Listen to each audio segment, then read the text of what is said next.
Greetings. It's Friday afternoon, May 7th, 2021. This is the third proof I've printed of my 1975 lino cut titled Rabbi Hillel, Thou shalt love thy neighbor as thyself, in which I added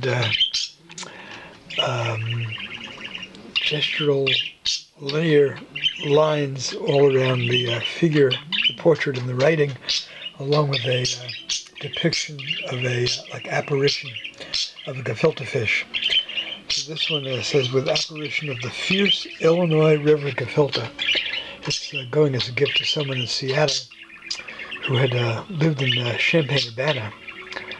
I think several years after I lived there. I lived there from part of 72 through summer 74, when I then moved to Southern Illinois, to Carbondale, where I began my sophomore year as an art major at SIU, Southern Illinois University.